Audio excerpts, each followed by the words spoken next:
Now I would like to invite all the speakers to come to the podium for a group photo before the side event starts. Yes, so please.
So the event will start in 1 minute.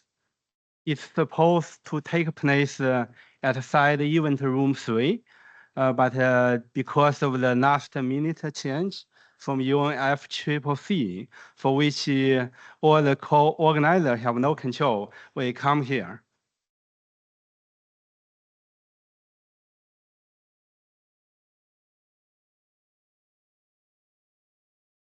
Professor Huang Zhen, Professor Dirk Messner, dear distinguished guests, ladies and gentlemen, good morning. Welcome to lessons and experience sharing on transition from coal, case study from coal regions, a COP29 side event co-organized by Agora Environment, Shanxi Coshare Innovation Institute of Energy and Environment, and the Green Camel Bell. It is fantastic to see you here in Baku. My name is Kevin Tu. I am the Managing Director of Agora Energy. I will be your moderator today. We have a very exciting agenda lined up with distinguished speakers who will share their insights on coal transitions from different parts of the world, including China, Germany, Poland, Latin America, the Philippines, Poland. The structural transformation of coal regions plays a crucial role in achieving climate neutrality. On effective, fair, and transparent progress of transition that considers the socio-economic impacts and alleviates inequalities is a core principle to ensure a sustainable and smooth pathway shifting away from coal. In the above context, and to kick off today's side event, it is a great honor for me to introduce today's first. Zhen is academician of Chinese Academy of Engineering and the Dean of College of Smart Energy at Shanghai Jiao Tong University. Without further ado, Professor Huang, the stage is yours.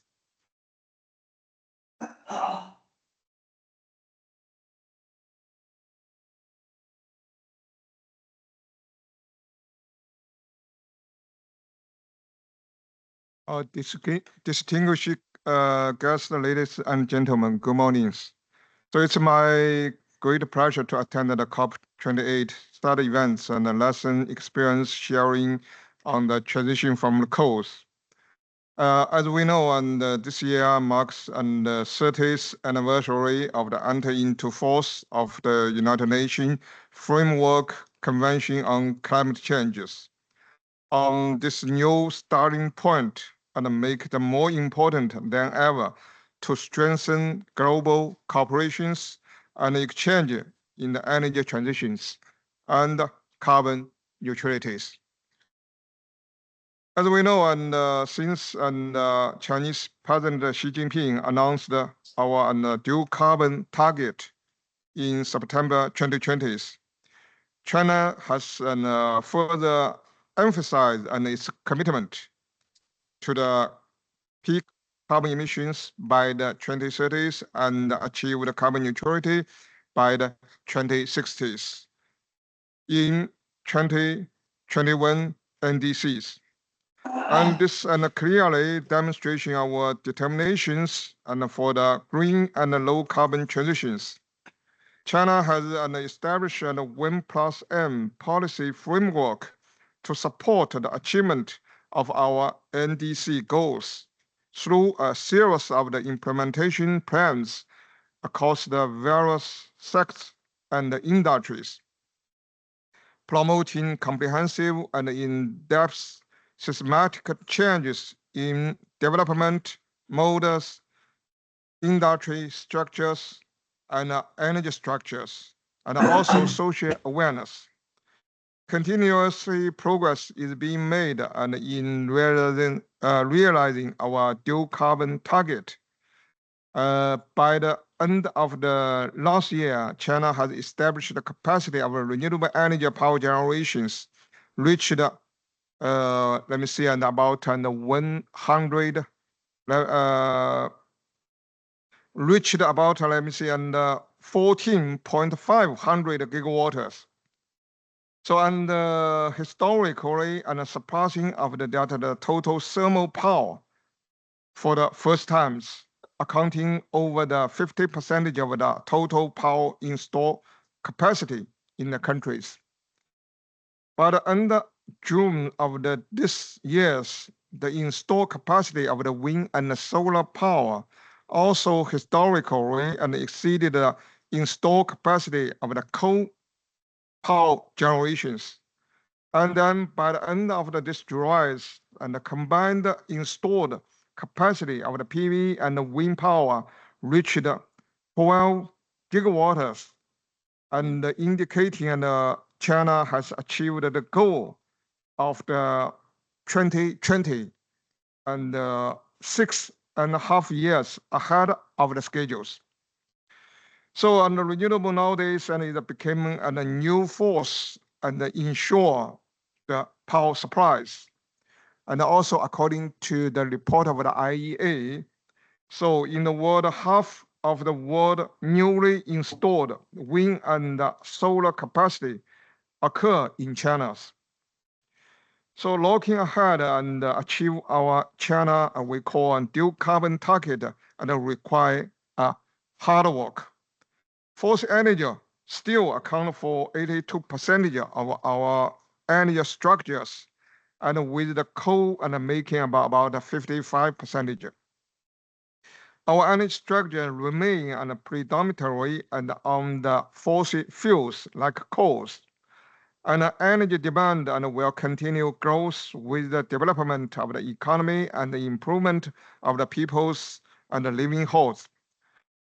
While promoting the economic and social development, how to transfer our energy structures and achieving the green transitions, ensure the reach the carbon peak on time, and the transition from the carbon peak emission to carbon neutrality within a relative short times. And this is a major challenge for us. And this and the COP29 side events and the lesson and experience and the sharing on the transition from the coal is very important. I think it provides a very important platform for countries exchange ideas on the energy transitions. And we're looking forward to learn from and sharing experience, particularly and related to the transition from coals, to jointly and contribute to the strengthen global climate governance. And finally, I wish this side events complete success. Thank you much. Thank you very much, Professor Huang, for your very insightful opening remark. I was with Professor Huang on November 7th to organize the Shanghai Dialogue on pricing energy and climate issues.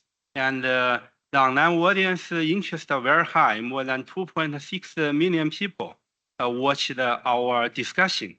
So I'm really glad to see Shanghai Jiaotong University delegation led by Professor Huang and his availability to deliver opening remarks for today's event.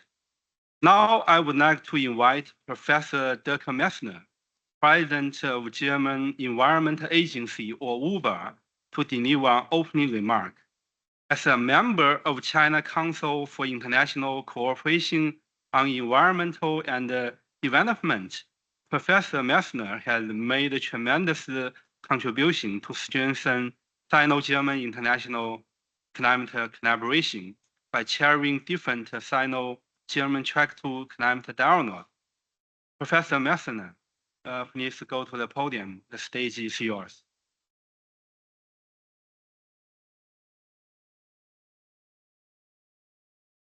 So, dear ladies and gentlemen, dear colleagues, dear friends, dear Kevin, thank you very much for the opportunity to talk to you today. I have some brief remarks. I have 4 or 5 minutes, I think. No, but yeah, tell me. Oh. Yeah. But before I'm moving into my actual pre-remark, I have a pre-remark before I start my pre-remark. No, my first pre-remark is I attended a conference in a workshop actually in Beijing in 2004, where we as international experts had the chance to discuss with then Prime Minister Wen Jiabao. The conference focused on the decarbonization of the international economy. It was a conference organized by us as international experts of the China Council for International Cooperation on Environment and Development. And at the end, we had the chance to discuss with Wen Jiabao. No? And the main sentence which he said is that decarbonization is a wonderful project for Europe maybe, but China is a coal-based economy. So it's very difficult for us. I will never forget this sentence. And even more so, it's so important that, as you said, no, China is moving into the process of phasing out fossil fuels now, step by step. So this is very good news.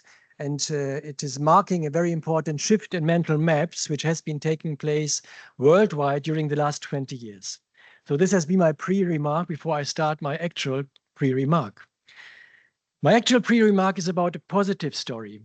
I think we are in turbulent times now. We have geopolitical dynamics which are making it difficult to think about a climate neutral world by mid-century. But I would like to tell you a positive story this morning, a positive story about deep and transformative and also relatively rapid change in the German energy sector. And I would like to develop the following argumentation. The first point is that if you look back to 1990 to 2015, so 2015, this is only 10 years back. No? If you look back to this time, the contribution of coal to our energy system in Germany has been on a level of 55 to 58%. So what Wen Jiabao said with regard to China was also true with regard to Germany in 2015 still. No? So more than half of our electricity came from coal. This was 10 years ago. In addition to that, we had gas. In addition to that, we had nuclear power. This was mainly our basic structure. So then we started to organize what I would actually call, as I would like to tell you, a positive story, an energy revolution. We started with the energy revolution in Germany in 2015, because if you look now into our energy map in 2023, 2024, you will see that 55 to more than 60% of our energy production is now coming from renewable energies. And the level of contribution of coal, which was more than 50% until 2015, is now on a level of 20 to 22%. So we brought it down radically, and we organized a turnaround, from more or less 0 to 5-7% of renewables in the energy system, now to 60% or even more in 2024. Renewable energies as the basic structure of our energy system. This is a real deep and transformative change of our energy system. When we look in Germany into the future, we have relatively ambitious goals, not easy to cope with, but ambitious goals. The first and most important one is the long-term horizon, 2045. We would like to be, and we are working hard for it, we would like to organize climate neutrality by 2045. And we are aiming at 80% renewables in the German energy sector in 2030, so only 5 years from now. Remember that in 2015, we had 60% coal in the energy system. Now we are aiming at 80% renewables by 2030. And we will achieve this probably. I will talk about the mechanisms, how we organize this. This is the pathway towards 2030. We decided to exit from nuclear. In the situation of the war of Russia against Ukraine, we have been very gas dependent from Russia. But in this situation, we accelerated renewables and we moved out of nuclear during the last month. So we are now nuclear free also in Germany. So our overarching goal is a 100% renewable energy-based energy system towards the next years to come. Step by step, we are also moving from gas to green hydrogen to substitute gas and to make us more autonomous in this regard. So this is our goal system. This is what we are moving towards. And if you look at this transformation dynamics, the next question is, what are the main leverage points? What are the main mechanisms to move into this direction? And I think that 5 mechanisms are key, 5 leverage points are key. And this is my input for the discussion on the panel now, because I think that this is a universal pattern.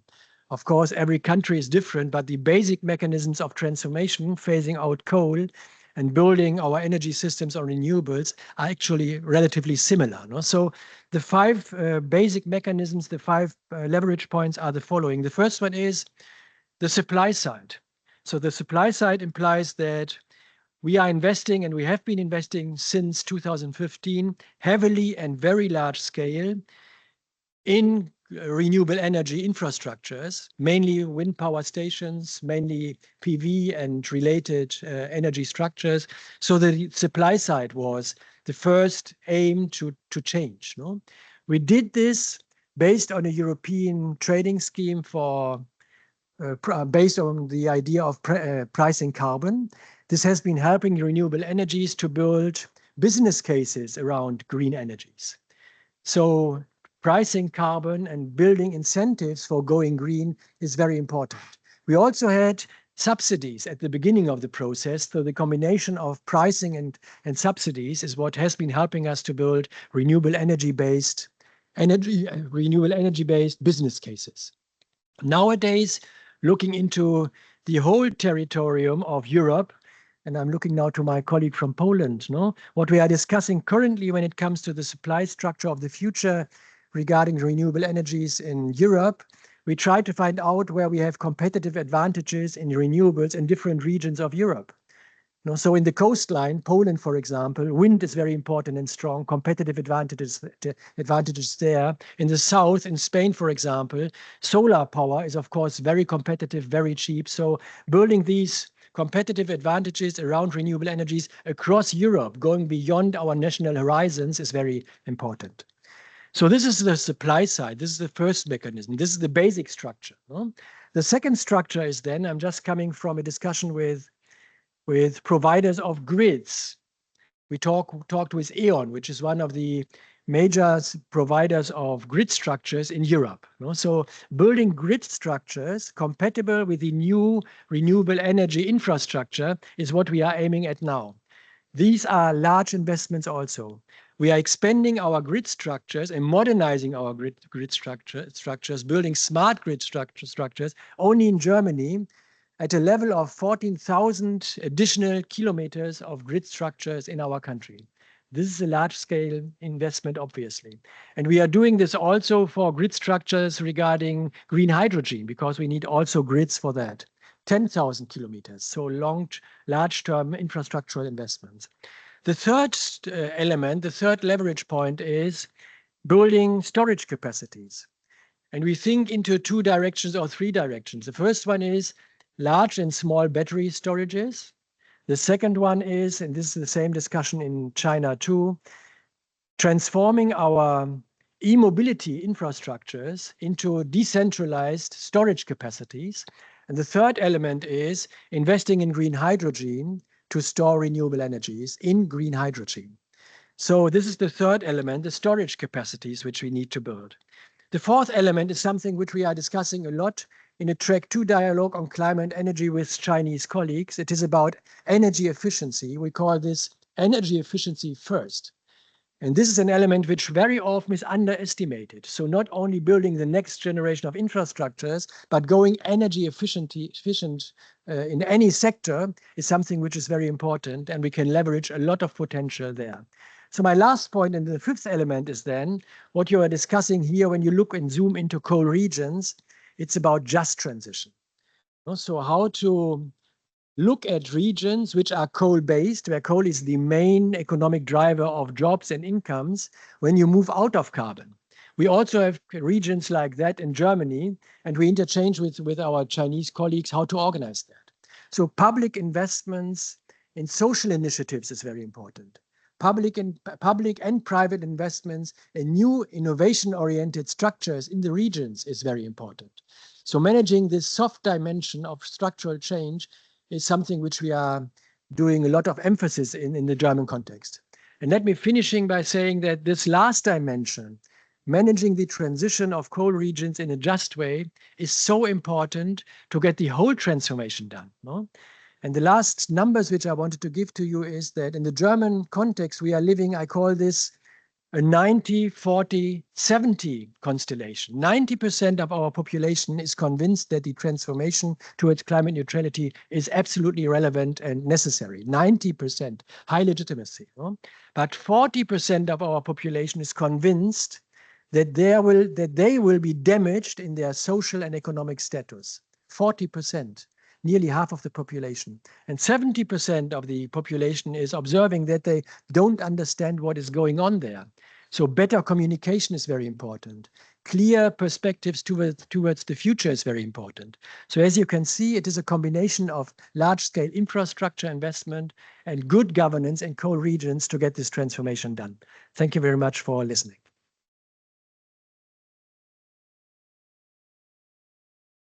Thank you very much, Professor Messner, for your strong support of China's international energy and climate collaboration.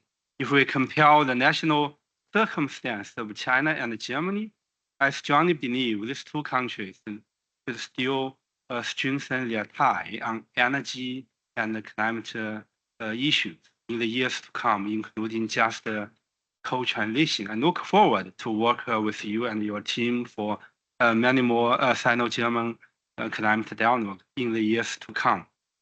Now, I would like to move to the keynote presentation session, and I would like to invite Professor Yuan Jing, Chair of the Management Board, Shanxi Co-Chair Innovation Institute of Energy and Environment, to deliver a keynote talk and share experience and lessons from Shanxi, the largest coal-producing province in China. Professor Yuan, the stage is yours.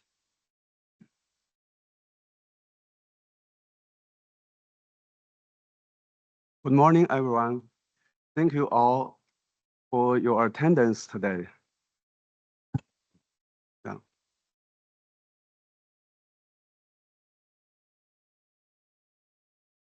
It is an honor to be here on the topic of just transition in Shanxi Province, China. I'm Jin Yuan from Coshare Environment, a non-profit organization in Shanxi, China. We have been dedicated to promoting the region sustainable development as a think tank, do tank, and a storyteller. As the saying goes, the world looks to China for the energy transition, and China looks to Shanxi. The shift from coal is not simply a matter of energy transition. A fair, effective, and transparent transition process is essential to minimize social and economic impacts.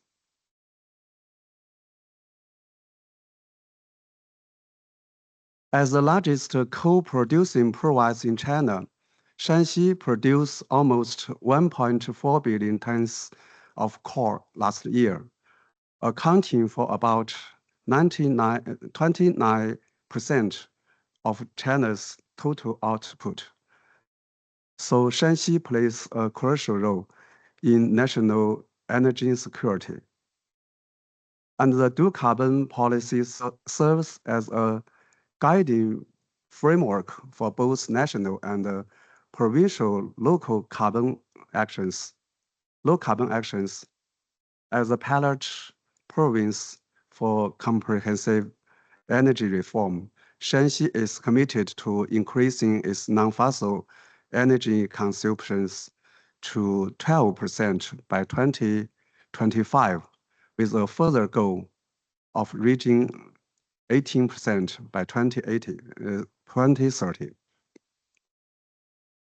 Currently, Shanxi's economy relies on the coal and related industries, coke production contributing around 20% of China's total output. Besides, Shanxi is also repeatedly developing its new and clean energy, citing a goal of storage capacity reaching 50% at the end of 2025. However, the province is seeing a population decline and a struggle to attract external investment and talent.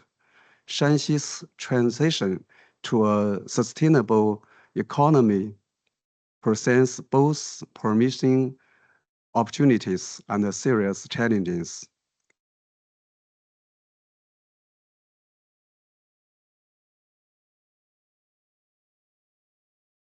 Currently, Shanxi has established key policies supported by essential financial resources to facilitate its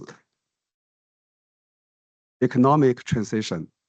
For deployment, both local and the central governments provided financial support for job skill training. At the At the supply side reform period, Shanxi has implemented a real-name information system on the demand side and offers several targeted measures on the supply side. It includes internal reassignment, early retirement, job transfer, and other options. For the development of industries, Shanxi is decarbonizing core-related sectors by promoting zero-carbon coal mines. And Shanxi is also diversifying industries. Shanxi planned to build non-coal industrial chains with leading enterprises, such as electric vehicles, wind power equipment, hydrogen energy. For ecological restoration, Shanxi emphasizes the responsibility of developer to protect and restore the environment. Coal enterprises need to set funds specifically for the environment management and the restoration of mining areas.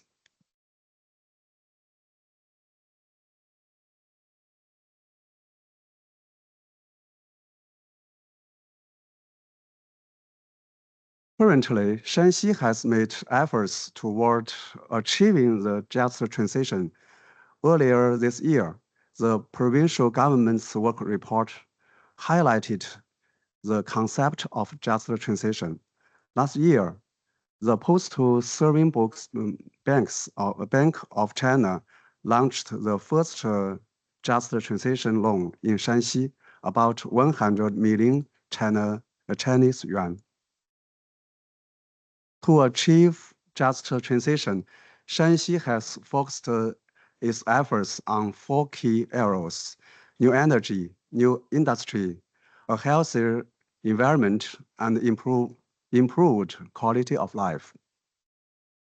For new energy, in the first half of 2024, installed capacity of new and clean energy in Shanxi accounted for about 47% of the total power generation. For new industry, in 2023, the added value of strategic emerging industries in the industrial sector grew by about 11%, and the added value of the service sector increased by 5%. For healthy environment, the improvement in the average concentration of PM 2.5 ranks second in China. For new life, all buses and taxis in the urban areas of all 11 cities have been replaced with new energy vehicles.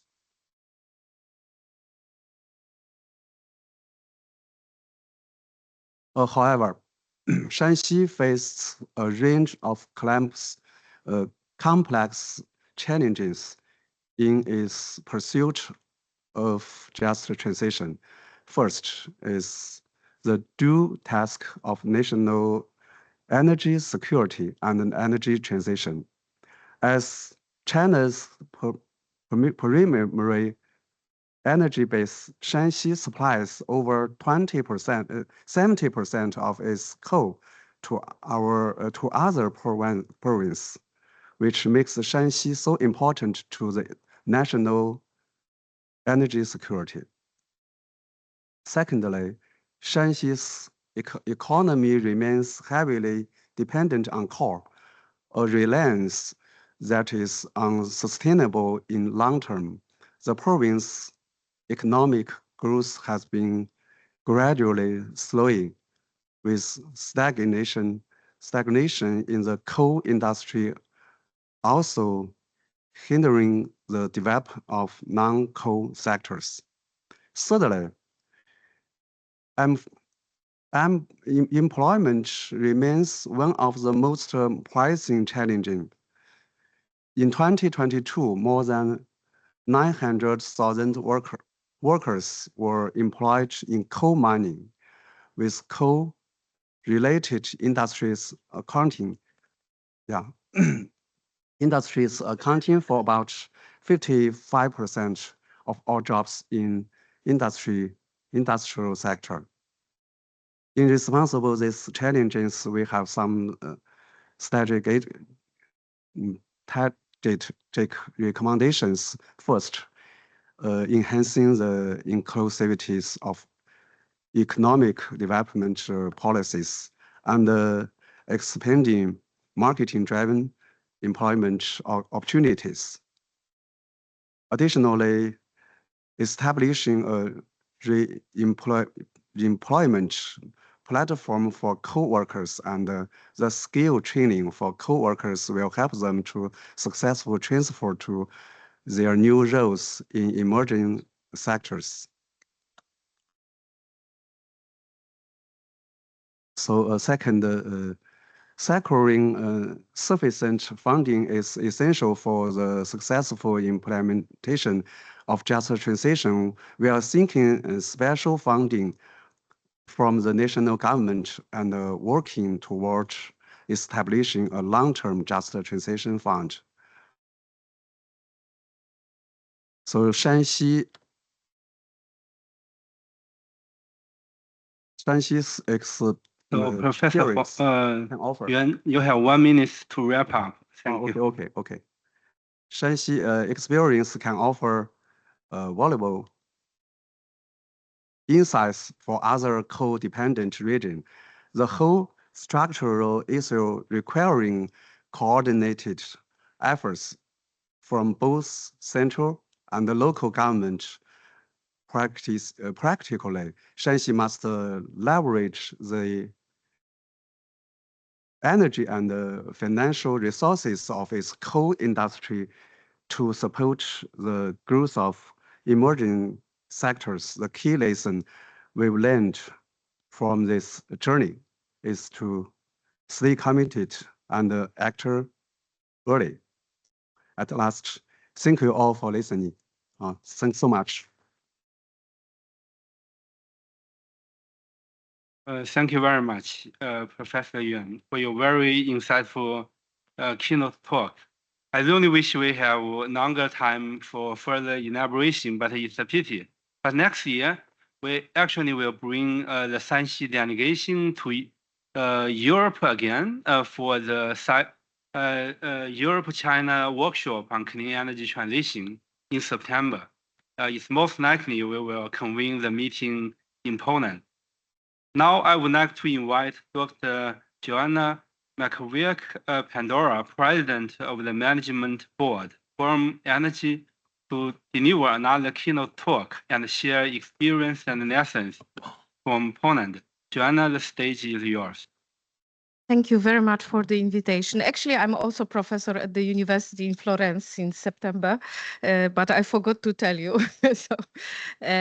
But it's my pleasure to be here, and particularly as we are here both, like Germany and Poland together, because Poland and Germany basically are two big coal brothers. So as you know the story of European Union or Europe, the countries who use most coal in Europe is still Germany and Poland.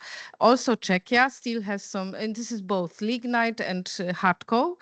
And this is maybe, so I remember always as I worked many years in Germany, there was always competition between Germany and Poland who phase out coal first. Now it seems that Germany intends to phase out coal first, like 2030. In Poland, it's still a big story. But I just, my personal experience is that when I started to work on energy topics 15 years ago, we had about 90% of coal. Now we have 50% of coal in our electricity mix. So the speed of energy transition probably in Poland is the maybe fastest in the world. So observing what's going on in Poland is quite interesting case. And what is also relevant plant, that we need to distinguish hard coal from lignite. So lignite is basically produced locally. We have in Poland the biggest lignite power plant in Europe, which is Bełchatów. My institution, Forum Energii, assists that region in collaboration with Bloomberg Philanthropies since the beginning of this process. It started 5 years ago, where Bełchatów actually knew that some era of producing and burning coal is coming to an end. And then what we should do as a country with both people who are hired there. And this is the region centrally located in Poland, where actually there is nothing apart from this lignite power plant. So the social challenge is huge. So we just approach the region and we now try to support the region in delivering plans, in delivering strategy, in being transparent in the situation, and also let's say, discussion with the government. And when it comes to the political situation in Poland, we had last year's elections. For the last 8 years, we had right-wing government who basically was very much attached to coal. So the story of this government was that coal is our domestic source and we are going to use it for the next 100 years until it ends. But meanwhile, actually this government made a lot of changes and renewables started to develop very quickly. So when I say that the coal share decreased to 50%, it's mainly renewables who replaced that coal. But of course, it caused also that some part of market profits of those coal-fired power plants were consumed by renewables. So we now faced the situation where actually we see that there is no future for coal-fired power plants. Our energy power plants are very old. They are 50 years old. They are underinvested. Generally, financial market does not support anymore coal investments. So the challenge in Poland, as we collaborate very closely with government, with utilities, is not if to phase out coal, but when. And actually, utilities would love to phase out coal in 2028 already. So they are very much, they know that actually coal brings losses to them. There are some subsidy schemes which are for coal, which are now considered, but they of course increase the price for the final consumer. So it's the discussion about prices is getting caught. But as Poland now is preparing new energy and climate plan, which is the main document in European Union where you put all your strategies, it's like NDC, like how you are going to contribute to the climate goal. And Poland, according to this plan, Poland should reach emission reduction target 55% until 2030. And in this plan, we see that basically Poland will probably phase out coal until 2035. But it's very political topic. So and still, even this government, the new one, which we have since years, 1 year, struggles how to say it, if it will create social anxiety, what the society will say. So it's a lot of struggles, frankly speaking, when it comes to the narrative. And the major challenge is, and I think there's a major challenge is not to phase out coal now, but how to replace it. So we talk about new investments, which we need to make. Until 2040, we need to invest 120 gigawatts of new capacities. What we consider now as a key source of electricity is mainly renewables, tiny share of nuclear, which is still under consideration whether it will be built or not, and then flexible gas-fired power plant, which would balance the system. But what is also very hot topic now is also sector coupling, because we have big heating systems, district heating systems, and also transport is undergoing the electrification. So how to merge it and how to combine those sectors so the power system will be more flexible and the renewables will be integrated. And maybe also a bit concluding, what I think is also very interesting is observing how the definition of energy security has changed over the years, because Poland is a country which was never very much focused on climate, unfortunately. It's rather poorer country compared to other EU member states. So what has played a role was always this argument, energy security. We are, closer neighbor to Russia, to Ukraine. So we always were under pressure to be really independent. And the argument to use coal was always that this is our domestic source of energy. But the challenge is that coal, we do not have much more coal anymore. So actually coal production is declining because of cost reasons, labor costs, because also of some environmental limits.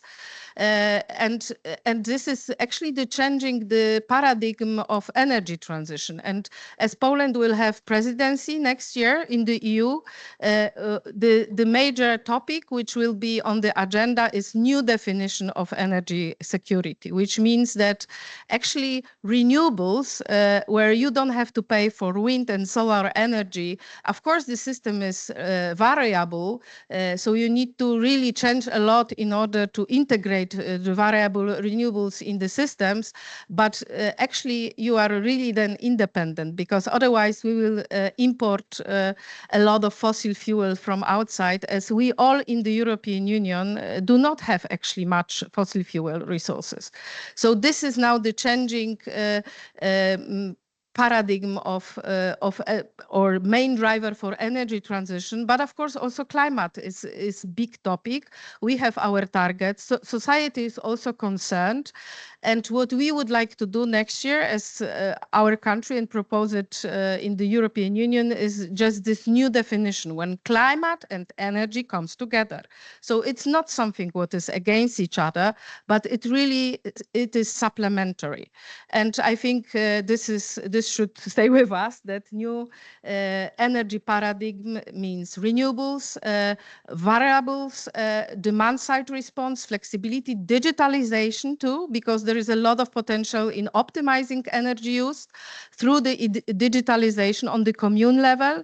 We as Forum, also Energy, which is independent energy think tank, do also a lot, and I appreciate very much your presentation about the local perspective, because it's very important to understand what people on the local level really think and how it translates into country and then European and then international politics. So this is extremely relevant, and thank you very much. Looking forward to this. Thank you very much, Professor Joanna, for your very insightful contribution to today's side event. I wish the next session not too chaotic, but before I invite our excellent opening remark and keynote speakers to switch seats with the panelists, please join me, give another round of big applause for their excellent insights. Now I would like to invite all the speakers to switch seats. For all the panelists, if you look at the agenda, from the left to the right side is Mr. Javier, and then to the end side is Mr. Yang Ke-yue, the same order as in the agenda. So please come to the podium. Please excuse me not announce each of your name. Now I would like to hand over the floor to my colleague, Mr. Yang Zhou. She is the project leader, China Regional Energy Transition at Agora Energy. So the floor is yours.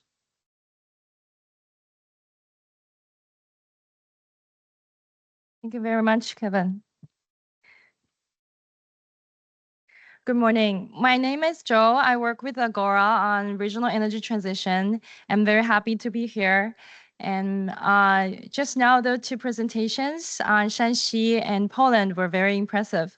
And today, for the panel, we have more regional cases, perspectives from the resource-based regions to the regions that are taking climate adaptation actions with the indigenous communities. I hope you enjoy the discussions. My first question goes to Mr. Javier Gonzalez. So Latin America is not only producing coal, but also they're supplying critical materials such as lithium, copper, and cobalt to the rest of the world. So I assume that different mining areas are facing more diverse challenges than the coal regions only. So my question to Mr. Gonzalez is, would you please share a challenging example of just transition in Latin America? And what do you think are the key factors that would drive a successful transition? Thank you very much. Thanks for allowing me to present the perspectives of Latin America in this panel. The previous discussion was very rich. I agree with Dr. Messner and Dr. Yuan on the importance of just transitions in phasing out fossil fuels, especially coal, which is the subject that brings us to the panel today. I will speak in behalf of what is happening in Latin America. And before mentioning a concrete example on coal, transition processes and its challenges, I just want to share with you that there have been important advances in regulating aspects relating to the authorization, startup, and implementation on mining and energy projects in countries in Latin America. However, environmental principles such as prevention, precaution, as well as human rights such as prior consultation and free and informed consent and access rights have not played yet a crucial role in determining the viability of projects for mining on critical minerals, for example, steel coal mines, oil fields, and is still a challenge to guarantee the rights of communities in the region in closure and exit phases, which is the mandate of the global stocktake last year in COP28 in Dubai. Paragraph 28 stated the obligation of start transitioning away from fossil fuels in energy systems. So experience in Latin America has shown that there are significant challenges for the closure and exit processes, and the Inter-American Association for Environmental Defense, which is the organization that I am representing here, has developed a report with 12 case studies throughout Latin America, in Colombia, Ecuador, Chile, Mexico, and others, about challenges for responsible exit.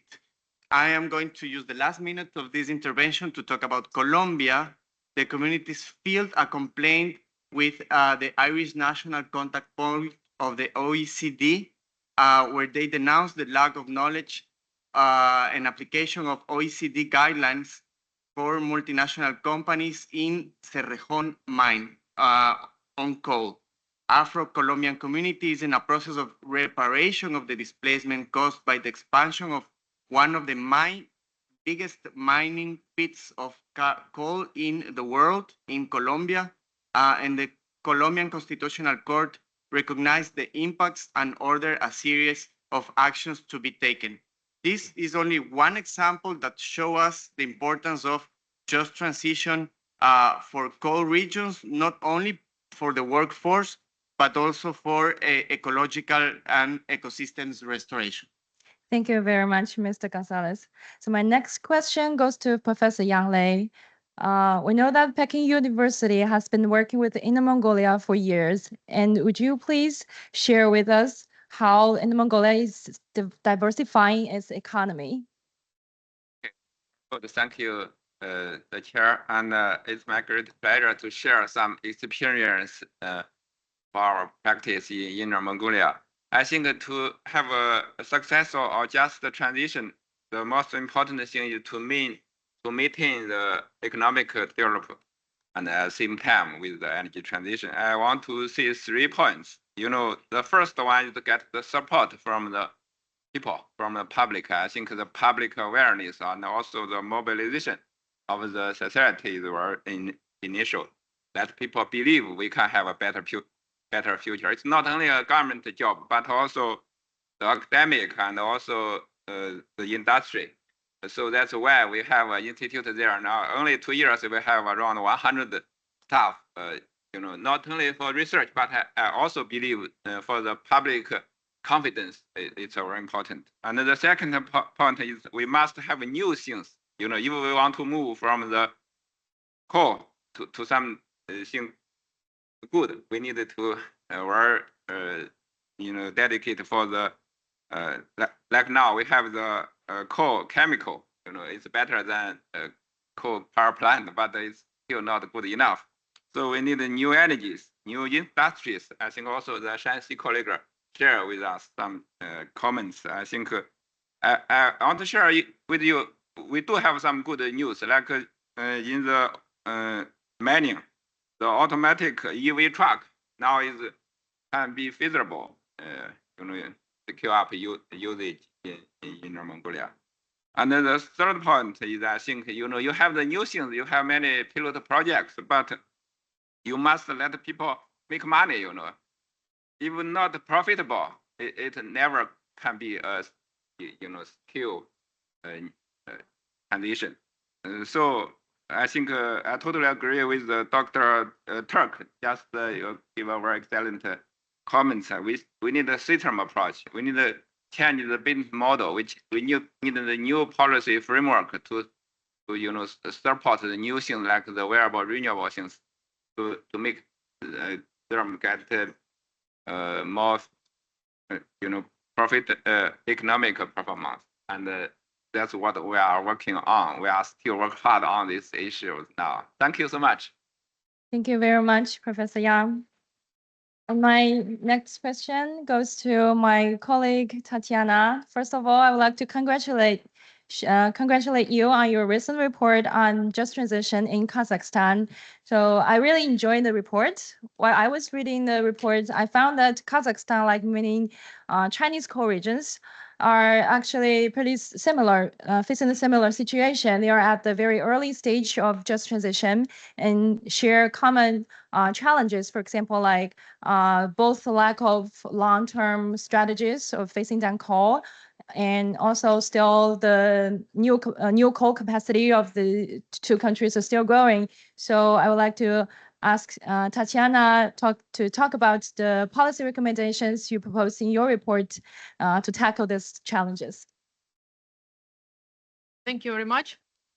So Kazakhstan has already achieved some results in the sphere of energy transition in terms of renewables. So it started to develop renewables from zero about 10 years ago. Zero, I mean, without large hydro. And now it has about 5.5% of solar and wind in generation. And by 2030, it is planned to achieve about 15% of wind and solar generation. However, in terms of transitioning away from coal, Kazakhstan is at stage 0 at the moment, or maybe even at stage -1, because it is still planning more than 4 gigawatt of new coal capacities in the coming years. And coal transitioning away from coal is almost not discussed in the country. There are a number of organizations that talk about it, but there are no plans for coal phase out or even coal phase down. So what we recommend, we also reviewed the practices and experiences of several developed and developing countries, how they transitioned away from coal. And what we see is that it is very important to establish a body that will be responsible for coal phase out or phase down policies. And it is very important to bring together all key stakeholders. So not only large corporations and not only official bodies, but also NGOs, universities, small and medium enterprises, representatives of people who work on coal mines, etc., etc. And it is very important that they could have opportunities to develop policies and schedules how to phase out or phase down coal. As it was mentioned in this session before, it is very important to pay attention to diversifying economies that are dependent on coal. In Kazakhstan, there are two regions that produce most of the coal. This is Pavlodar and Karaganda regions. So they are really dependent on coal. And there should be measures how to diversify economies, develop other industries, develop entrepreneurship, etc., etc. And it is also very important to remember about people who work at coal mines, at coal power plants, and at other facilities related to coal. They need to have access to reskilling opportunities. They need help to find new jobs, new greener jobs. And some of them need compensations for early retirement. Apart from this, it is, of course, very important to create a good investment climate for investing in renewables, and not only in renewables, but also in the energy infrastructure like grids, like energy storage, like green hydrogen. So yeah, this should go hand in hand with phasing out efforts. So thank you. Thank you, Tatiana. I would like to ask a follow-up question on your report. So you draw insights from the other four countries in your report, including Germany, Spain, Chile, and Poland. We know that we don't have one-size-fits-all solutions for all the regions, but the exchanges among different countries or regions are crucial, just like what we're doing here today. So I would like to know what's your opinion on international cooperation or comparative studies. How could this kind of approaches promote the regional level transition? Tatiana. Sorry. Let me repeat the question. Yeah. So how do you see the international cooperation and comparative studies could promote just transition at the regional level?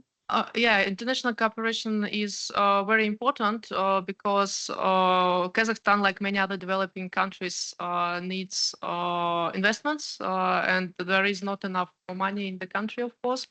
And also it needs to create instruments that would help to transit from coal to renewables.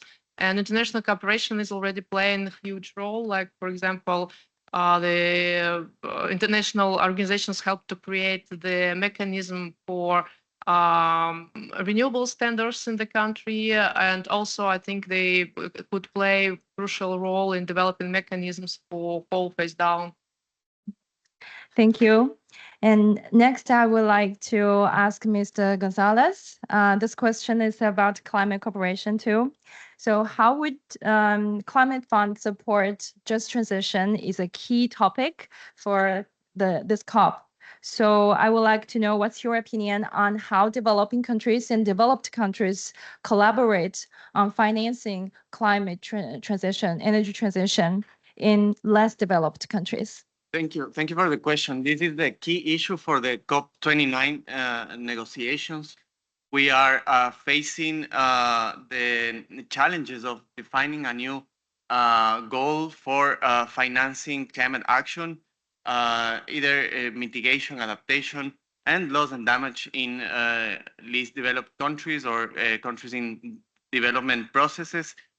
So the issue of just transition and specifically the responsible exit and closure of oil fields, coal mines, and other extractive industries is a good example on how developing and developed countries should collaborate on funding just transition in resource-based regions in the less developed countries. This is one of the biggest opportunities that we have to apply the principle of differentiated but common responsibilities, where developed countries can help countries in Latin America, in Africa, in Asia, and the other countries that need support with funds, but also with exchange of capacities. This could be done in, as I mentioned, improving international standards that apply to closure and exit processes, taking into account the importance of access rights as well as an adequate environmental management throughout its life cycle. There are minimum requirements necessary to guarantee the respect of human rights in transition processes, not only labor rights, and I want to be very clear on this. Just transition is, of course, about labor rights, but also about ecosystems restoration and community rights about ownership of their lands. So as a summary of my intervention, I would say that we are facing an important challenge regarding climate finance, but we need to listen to local communities because they know what they need. A transition also from the bottom-up perspective, and those could be very important examples on how the developed countries should increase finance towards just transition processes in the world. Thank you very much, Mr. Gonzalez. Then I would like to bring our perspective back to China. My question is to Professor Yang. So China's climate change action annual report of 2024 was out recently, and just transition, this term, was officially mentioned in this report for the first time. So my question to Professor Yang is, could you please talk about what this implies for the implementation of China's just transition policies? I think it's a very positive signal for the energy transition because, like my colleague mentioned, it's a global issue. You want to have a successful transition. And I think, for of course, the international best practice like just the transition program already, and also in China, in fact, it's not a new issue. We have the, many like the old resource city issues in the past decades. And I think for my practice or understanding in Inner Mongolia, I think always just transition put the people in the center. And, it's means like our organization in Inner Mongolia, we also take the work to train people, not only the people in the school, but also like public education. So I think it's also very important to create the new jobs, as I mentioned, without economic growth, things will become much harder. The government can get enough financial resource to have a just transition is very important. And also, I do believe like today we are talking together, we need the international collaboration, we need to learn each other to see what's the best practice. And it's very, not only a top-down design, we need a bottom-up, just like I mentioned, bottom practice, because the different area, different people will have their own practice to, to solve and fund the resource. Thank you. Thank you very much, Professor Yang. So we just had conversations on the mining areas. So next, I would like to invite our speakers to talk about the climate adaptation strategies in Philippines and Georgia. First of all, let's hear about the indigenous practices of transitioning from fossil fuels to renewables in the Philippines. Mr. Ian Rivera, the floor is yours.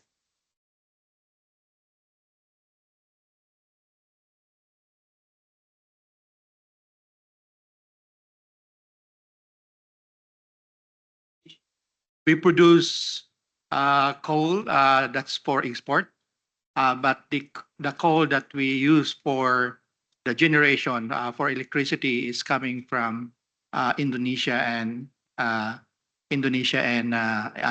Australia. I have a slide. Next, please. Yeah, thank you. So the energy industry is heavily privatized and regulated. And you can see here in our energy profile that coal really occupies a huge percent in the energy mix. And it is so bad that while we have very, very low energy incidents, the emissions has been growing so fast at 108%. So you can see that there's an electricity consumption at 74%, while the renewables occupy a very low 22%.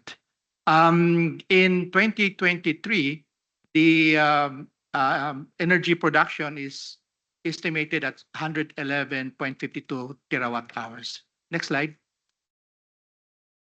So you can see here in the electricity generation mix that the production by source is still really focused on coal. And many of the sources like gas is increasing. If you go into the share of electricity production by source, you can see that coal is really unchallenged there.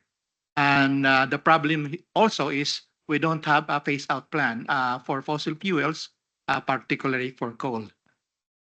Next slide. So the government sets a renewable energy ambition target, which we considered very low. It's a 35% RE by 2030 and 50% RE by 2040. However, we have a very, very huge energy, renewable energy potential, which the government does not consider. Next slide. Now, aside from the climate imperative to drive the transition, it's also the economic factors and the health factors. In the Philippines, we have one of the highest electricity rates in Asia. And the Filipinos are paying a very huge, high amount of electricity, and this is due to the coal-fired power plants. And these coal-fired power plants are not dependable. We experience 60% yearly of power outages from these coal plants. Next slide. And many of the communities complain and suffer and file cases against the health impacts of these coal plants. Next slide. And what triggered this push for a renewable energy transition? It's the increasing number of subnational governments experience rising debts because of electricity bills and income losses because of the plant outages. So there are the overriding concerns. Aside from the climate imperative, is the economic discourse. Next slide. So we are doing this partnership with what we call the subnationals or the local government units. These are the provincial government units who has a fiscal, legislative, and executive authority of their area of jurisdiction. So we believe that these local government units or the provincial government units are in a strong position to push for a rapid, equitable, and just transition to renewable energy systems in the Philippines. So there are 82 provinces in the Philippines, and right now we are in partnership with 16 subnationals provincial government. What we do is we develop the strategy development in RE scaling up, crafting the renewable energy roadmap, creation of the technical working group for RE and investment summit, a formulation of a renewable energy code, doing the business and financial model and renewable energy and investment summit, as you can see in the picture. And the first provincial government that we partnered is the province of Albay, where during the Renewable Energy Summit, we were able to secure an amount of $1.5 billion for the RE pledges. And the RE pledges equivalent to 1,250 megawatts of renewables. 18 foreign and 22 Philippine companies pledge their support. And many of these companies are come from the China State Corporation and Investments. I'll stop there. Thank you. Thank you very much, Mr. Rivera, for your wonderful presentation. Next, I would like to invite Mr. Kabhaba Bataza to talk about the impact of climate change in the mountainous area in Georgia and the climate adaptation measures taken there.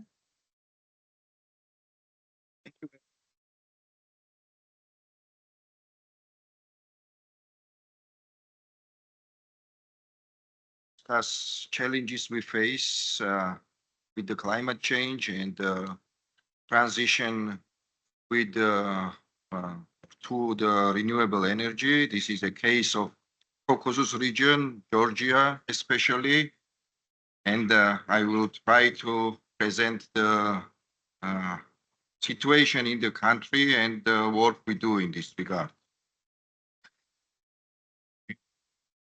So our region is very complex. You see the photo of Caucasus region and you see the aerial photo of Georgia, which is located in the center of the Caucasus.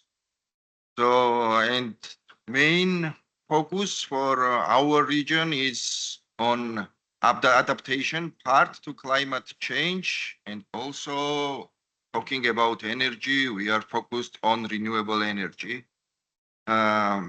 Today we heard from Dr. Messner that target for the Germany for 2045 is to reach 80% in renewable energy for the energy supply. Georgia has reached this target already. We have this target already, but due to impact of climate change, we are at the risk to lose these targets, and I will show where we are now in our situation. These are the facts from the First National Communication to UFCCC.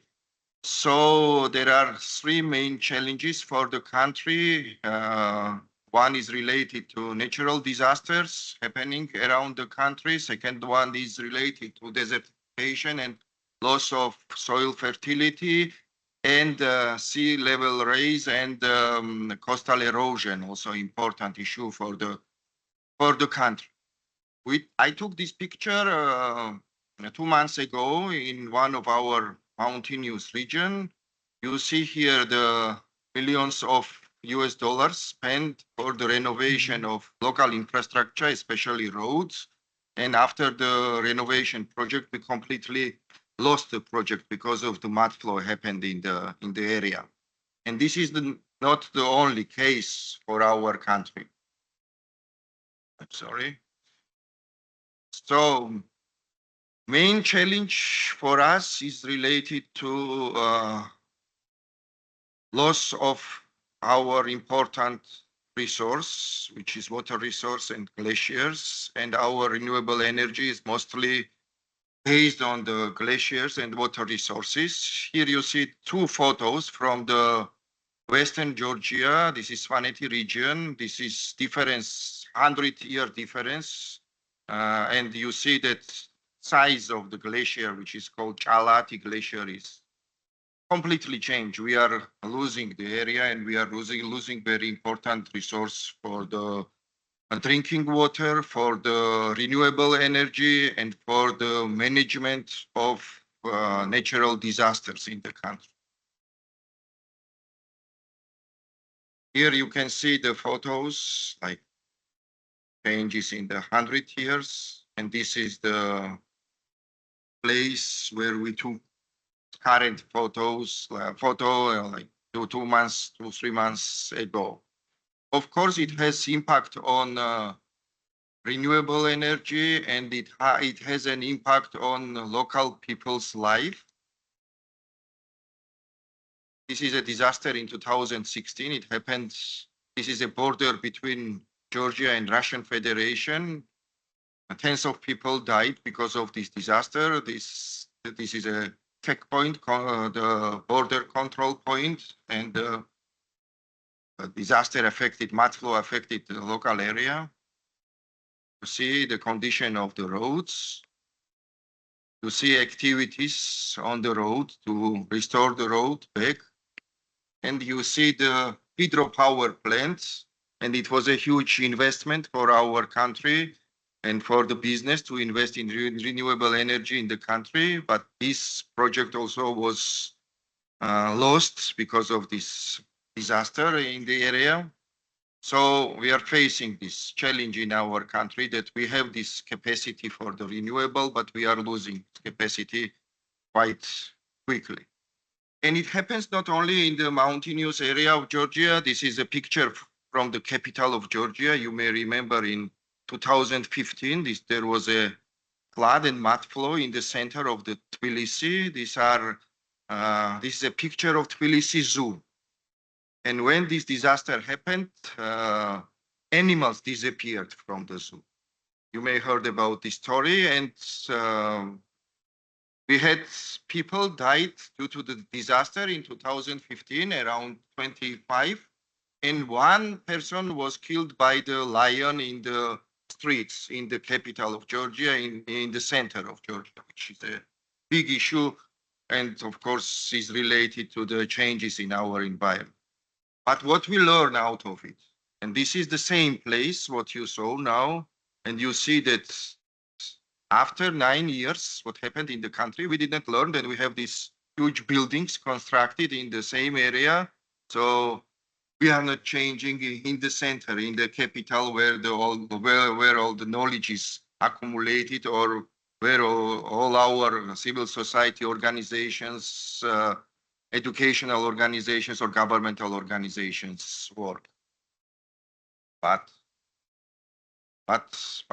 we work in the mountainous communities, and we try to learn from the mountainous communities, from these indigenous people. This is one of the community in Georgia called Tusheti. It is 70 kilometers far from community center, but it takes 8 hours to get there in the area and by the car, because it is very remote and it is closed during all winter, and this region opens only for 5-6 months during the year. So the local community decided that they want to manage their own resources themselves, and they restored local council in the area. So, and they selected members of the community in 2018, and they started their own project to manage the community. So this community council comes from hundreds of years before, but now it works still in the area, and this is a very important tool for the local management. What they do, they try to combine traditional knowledge with modern knowledge and experience for the preservation of pastures, forest areas. So they are working with the technicians from the capital, and they are trying to prevent these erosion processes around the mountainous region together. They are working on restoration of pastures. The new tool which was presented here. These are electric fences, and they tried, and now they are very actively implementing the regulatory grazing or the pasture management activities in the local area. Same time, they try local community. Yes, sorry to I need interrupt. 2 minutes. Yes, Yes, and I please wrap up. finished. Thank you. Meadows, preservation of meadows are very important as well, and this is also fulfilled by the local community.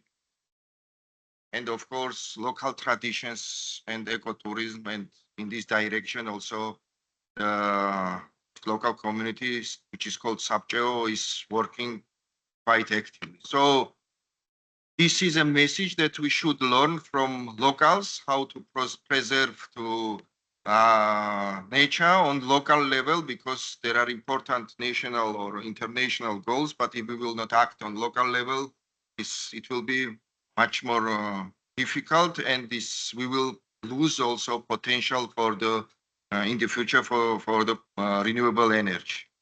Thank you very much for your attendance. Thank you very much, Mr. Bakaza, for sharing those astonishing images with us. And last but not the least, I would like to invite Ms. Yang Heyue from Green Camel Bell, our co-host of this event, to read Declaration on Indigenous Peoples' Response to Climate Change.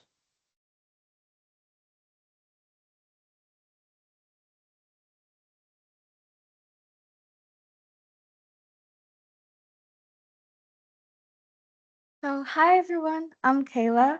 It is my honor to be here to share with you guys the Declaration of Indigenous Peoples' Response to Climate Change. The central characteristic of indigenous identities stem from a historical and distinctive connection to the land and territory.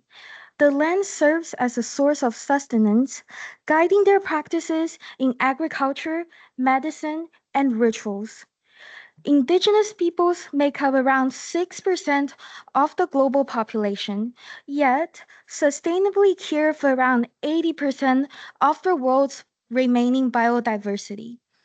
There is a wealth of environmental knowledge in indigenous tongues, ecocentric cultures, and sustainable approaches. Indigenous communities are responding to climate crisis by merging traditional land understanding with modern sciences. Through conserving practices, they preserve their heritage and build resilience.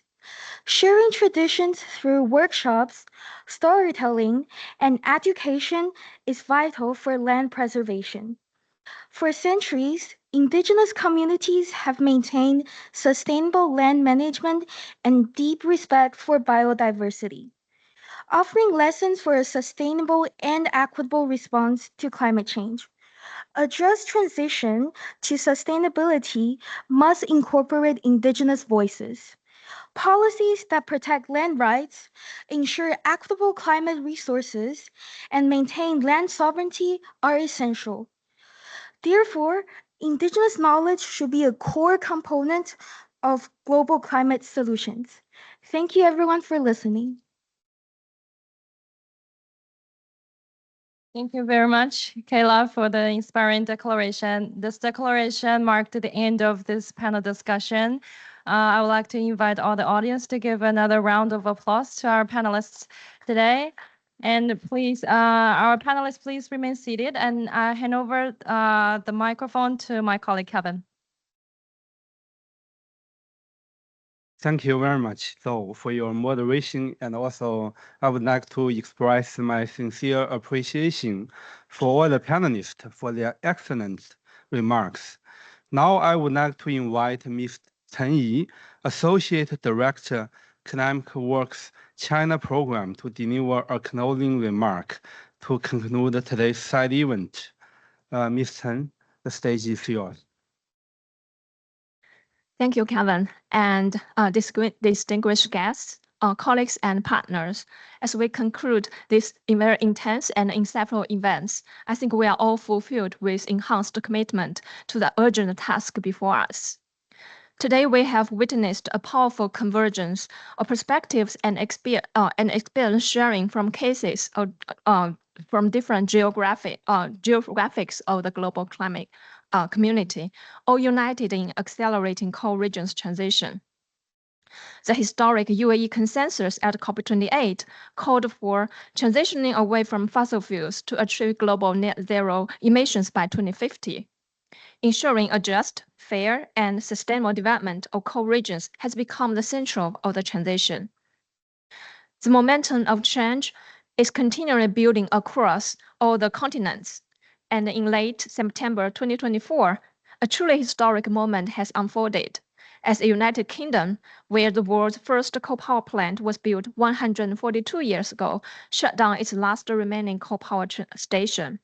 This marks a profound turning point in the global clean energy transition. Moving away from coal is not just about a commitment. It requires systematic evaluation, design, planning, and implementation. The transformation will bring fundamental changes to energy system, economics, industries, environment, and the local communities.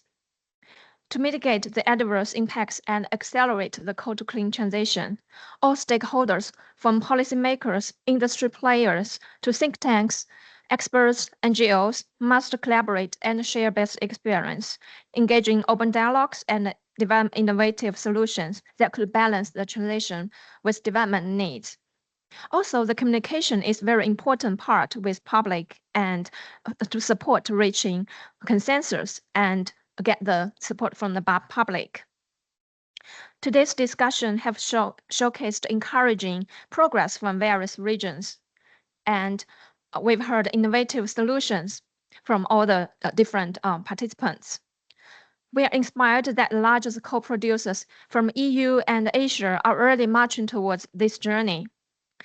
I'm so excited to learn that Germany has made remarkable progress with coal share plummeting from the originally 55 to 60% in 2015 to 60 to only 20 to 22% in 2023.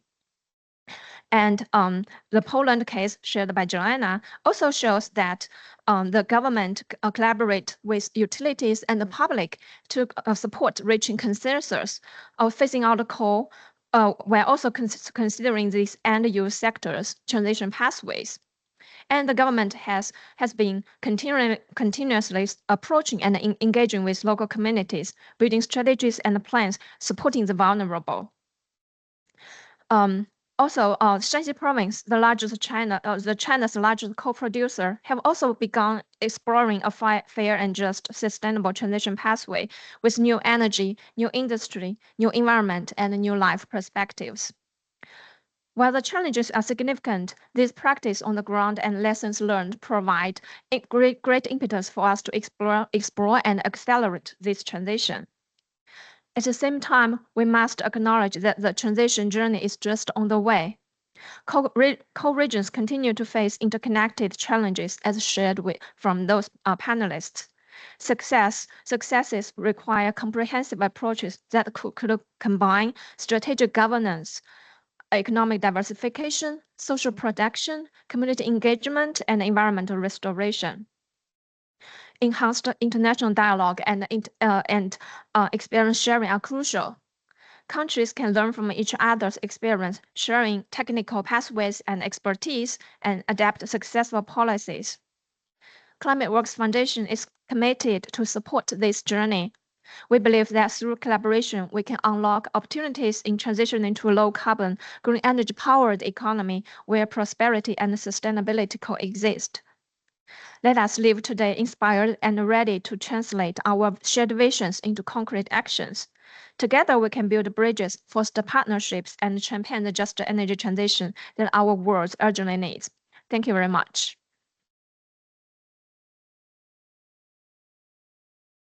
So before you knew today's meeting, I actually have small announcement, three to announce. The first one, actually, we prepared some very simple food for all the speakers. So there might be some additional one. Please check with our staff later. Then the second issue is our co-host, Shanxi Coshare, has some souvenir. So they would also like our speakers to take a group photo again. Last but not least, if you are interested in knowing more about today's event, if you are interested in youth participation in energy and climate issues in the future, Agora Energy and Shanxi Coshare will co-organize a reception in central Baku from 7 p.m. to 9 p.m. tomorrow in discussion of the future of international energy and climate collaboration with folks on youth participation. The location is very close to the Central City Hub, the last stop of bus C13. If you're interested, please feel free to talk with either me or my colleagues. Thank you very much for your attention. Hopefully, we could see each other very soon in the near future, and please keep in touch.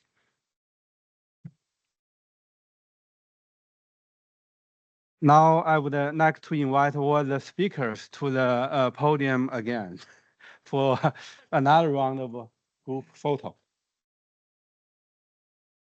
Yes, please, all the panelists be seated this time. We will sit behind you.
Hello, everyone. Can you leave the room, please?